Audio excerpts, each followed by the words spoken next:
This is Author Talk, presented by Author House, the leading provider of services to help authors publish, promote, and sell their books around the world. Author Talk is a show about new books and the authors who wrote them.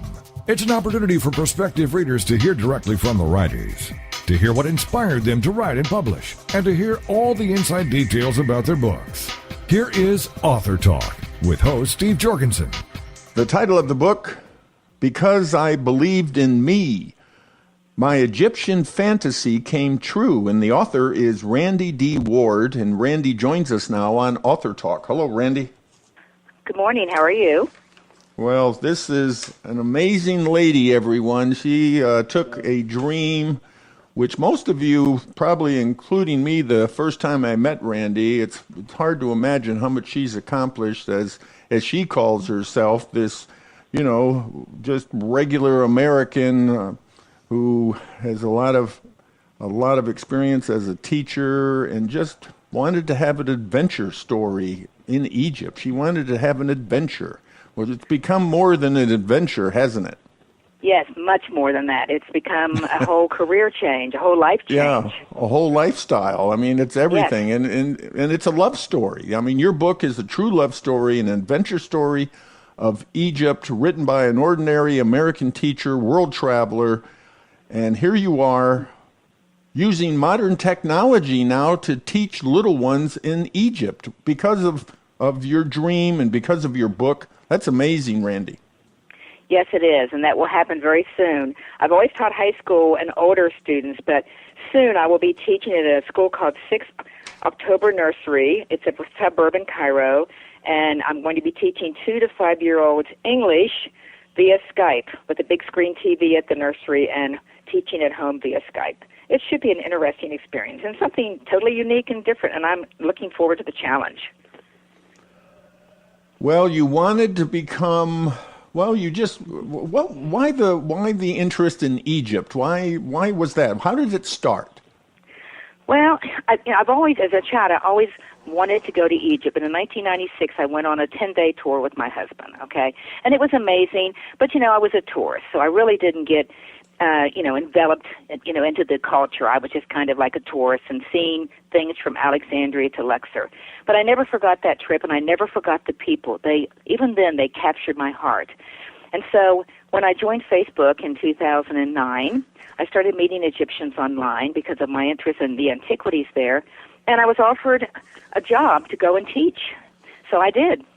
And it was the most amazing thing I've ever done and a life-changing experience. At first, I was a little apprehensive because they had just had their first revolution. I say first because they've had many since, as we know.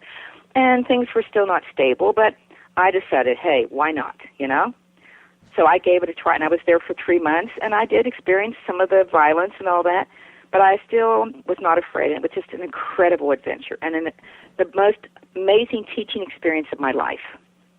And I say that because I've had a lot of amazing teaching experiences. Right. What things surprised you the most about living in Egypt?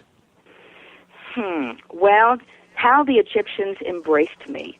I mean, I know they're friendly people, and their personalities are very similar to ours, but they just came to my rescue at any moment. Strangers would come and help me. I made a lot of friends, and I expected them to help me. But, I mean, if I was in the street and I needed help, for instance, carrying grocery sums, because we're Americans, we drive to the grocery store, put our groceries in the car and come home. But I had to carry groceries from the grocery store, and I always overbought. So I would always, about halfway on the way home, I would think, what packages do I want to drop? Because I can't carry them all anymore. And somebody would always come to my rescue and say, do you need help? And they would help me carry my groceries home. That's just one small example of how they were so generous and so giving. And I totally trusted them. I mean, it was like a stranger carrying my groceries, but I had no fear because they were just genuinely helpful. And they were like that about everything. What have you learned about Muslims and their religion, Islam, that you didn't know before, that has really changed your whole outlook on probably, especially since Muslims are in the news so much? Yes. Well, I heard the call to prayer 5 times a day, so I learned very quickly that a true Muslim their whole life revolves around Islam. every moment of their life they're thinking about God and praying and all this. And a true Muslim is nothing like the terrorist that is depicted. They are really good people. They embrace God. They embrace other people. In fact, many of them have a lot of Christian and Jewish friends. So the concept that they don't like other religions is not really true. We have biased people in all religions, but a true Muslim embraces everybody. And I learned that they really do believe in Allah, as they call him, and they do really live their lives in his service. And everything, like I said, revolves around that. And they take out time during their day to do their prayers. And some of them start at 4:30, 5 o'clock in the morning. So they're up and they're praying, which is amazing to me. How many Christians would do that? Sorry, but how many would really get up at 5 o'clock to pray? Sure. Now, as you look at this whole experience, one thing that you want everyone to understand is what seems to be come through loud and clear is don't just dream big, dream bigger. Yes. My life philosophy, in fact, it's my copyrighted quote in my book is believe, it's my favorite word, don't dream big, dream bigger, the sky is the limit, so reach for the stars. And I've always felt this way, even from a young child. All of the time that I taught high school for 37 years in the United States, this is what I taught my students. When I went to Egypt, I had adult students. I tried to instill this message in them because, they were so discouraged with what was going on there, and their dreams and hopes had been shattered a little bit. So this has always been my message. And I also have the message that, you need to be open-minded to other cultures. You need to open your eyes to other people and, they may be different, but embrace their differences. This is who we are. This is what makes our world unique and interesting. And I did that. I embraced them, and the Egyptians embraced me, and it was an amazing experience, one I'll never forget. And, I now have 5,000 Facebook friends, but now I have 75 countries. That's pretty amazing. That is and I've amazing. I've made YouTube videos about international friendships, and I've posted pictures of my friends from all over the world with messages about international friendship. This is one of my messages, too. Embrace other people. And your book is filled with photos. Yes, 153 to be exact. So most of them, I'd say 90% of them are mine. About 10% are photos sent by my friends because I wanted to get their pictures in there, and I didn't have pictures of them. So, yes, my pictures also tell my story. I think it's very important. In fact, I'm writing new short stories now, children's stories, adult stories, and I'm actually putting photos in those, too, and pictures in those. I just think it's a good way to communicate because some people are visual and they like to see things. And so I thought, this is unique. I can put my photos in. And I've had many good responses to that. People love my photos. And they're not professional, but but they're mine, and that makes it personal. So you've gotten to know a lot of new people in Egypt. You have a whole new circle of friends and people that you trust, and just like family. Yes, absolutely. In fact, I had one stay with me, an Egyptian student who is a veterinarian. She's now going to school in Washington State University, and she was with me last Christmas for my holiday. And one of my friends that I met when I was there is now in New York City, and he just called me yesterday to tell me that he has his green card, and he will become an American citizen soon. And I have other friends who will be coming soon. I have always invited them to come to my home, and someday I know they will come. They are family. And I know that if I go back to Egypt anytime soon, that I have probably 50 homes that I can stay in if I really wanted to. They've all invited me. That's pretty amazing, to have people that would welcome you into your home. That's right. That's wonderful. Now, you were there, as you've already pointed out, in just at the beginning, that you were there when there were the demonstrations and literally a revolution taking place in Egypt. Yes. Tell us about some of those experiences, how you felt, how you were treated.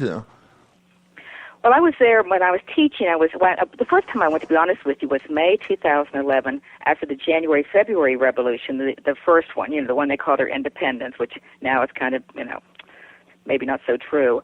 And it was calm. They were all hopeful that things were going to be good. When I went back in November of 2011 and stayed till February 2012 to teach, they were revolting again. I was 3 blocks from Tahrir Square, and literally one night in December 2011, 1/2 block from my house, I listened to a gun battle for 6 hours, and 12 people died and 120 people were injured, and I heard it all. I have to admit, I cried all night. I really wasn't afraid. I don't know why I wasn't afraid. Maybe I couldn't let myself be afraid. But I did hear people die. And I was also tear-gassed a lot because of my neighborhood, and I had to go through military blockades a lot to get home, and taxi cab drivers would refuse to bring me home sometimes because they were afraid. So I learned to ride the metro. And like I said, I had to become entrenched into the culture and become an Egyptian. And I did. I had no choice. So then I went back in January of this past year, and they were still revolting a little bit. This time I wasn't close to Tahrir Square, though. But there were still problems. And as we know, June 30th, more problems occurred, and then shortly after that, the ousting of Morsi. And I've had friends now that have been seriously hurt. I've had a couple that have been killed, sadly. I don't know. It's just a sad situation. It'll be 3 years in January, and they still don't have their democracy, which breaks my heart. But I'm still hopeful that they will get their act together and figure out how to do this, I pray every day for this. And your Egyptian friends who want to be free, they want to feel, I'm sure, what you feel as an American. Did they share innermost feelings with you? Did they share their dreams with you? Oh, absolutely. Because I'm a teacher, they always want my advice about things, and I think they trust me. Yes, so many of them now, though, sadly want to leave their country, the young ones, the young college graduates, because there are no jobs. And I understand this, and they're not willing to wait. This is my problem. I tell them they have to wait, but again, they need money. They need to start their careers. So sadly, many of them are very dissatisfied with what's going on now, and they do want to leave. So what can we say? I'm just hoping in time that they will get a new government started and things will calm down again. It has calmed down because of the arrest of so many of the Muslim Brotherhood, but there are still the pro-Muslim, the pro-Morsi people that are still rebelling every day. You hear it on the news. You read it in the papers, online newspapers. Mm-hmm. So it's really not calm. And of course, I hear firsthand everything because my friends are protesting and they tell me what happened that day. So I get the firsthand experience, not just what's online. Well, by now you must feel Egyptian. I do. In fact, when I lived there, I wrote a poem, Egyptian Randi, American Randi, Egyptian Rari, because my nickname is Rari, R-E-R-E. I know I hate that name, but they love it. So I actually wrote a poem about the Egyptian part and the American part. And yes, I do feel a bond with them. It's a very strange feeling, but I do. I feel like I am part Egyptian. And when I lived there, I had to become a lot Egyptian, really, because I had to take care of myself. I couldn't depend on them every minute of the day to help me. And I still don't speak much Arabic, so, it's a very unique language. And if you don't know it, you're in trouble, because many of the older people don't speak English. So I always would try to find a young person, and they would all speak a little bit of English. So that helps me a lot. You have a trailer for your book on your website. Yes, I do. My website is randydward.com, and my publisher wanted to make a trailer for me. It was for $18,000, and I said, what? $18,000? No, I don't think so. So I started making my own YouTube videos, which I've made like maybe 14 or 15 now. So I actually made my own book trailer, and I showed it to my publisher, and they said, who made this for you? And I said, I made this. They said, this is pretty awesome. So I feel pretty proud of it. Well, good for you. I've become very creative. I've been learning to do a lot of things, thinking about writing song lyrics next. Why not? Dream bigger. Maybe I'll become a playwright someday. Dream bigger. There you go. Dream bigger. The sky is the limit. Exactly. Randi D. Ward, and Randi spelled R-A-N-D-I, Randi D. Ward. You can go to her website, randydward.com, and find out all about the things she's talking about her book, and see the movie trailer about her book, and I'm sure a lot of photos there, too. Yes, and I have all the links to my videos that I've created on my media page, too, so they can even see all of those. My website, I have to admit, in all modesty, they're brilliant. Really, it's amazing. I've worked so hard on it. Really, I mean, my publisher set it up, but I've done most of the work, and it really is an amazing. So I just finished working on it right before our interview, to be honest with you. I work on something every day with my writing. I have become a full-time writer. Well, very good, Randi. We appreciate you being with us on Author Talk. Give us some closing thoughts. Well, as I tell my students and my friends, if you have a dream, do not give up. No matter how difficult it might seem, you can do it. There's always a way to find a way to fulfill your dreams. So I always tell them, again, dream bigger. And anytime they get discouraged, I say, hey, believe, dream bigger. So now they say it back to me, which is amazing because they're getting my message, and I love that. Thank you so much, Randi, for being with us on Author Talk. Thank you so much. Have a good day. You're listening to Author Talk. We'll be back right after these messages.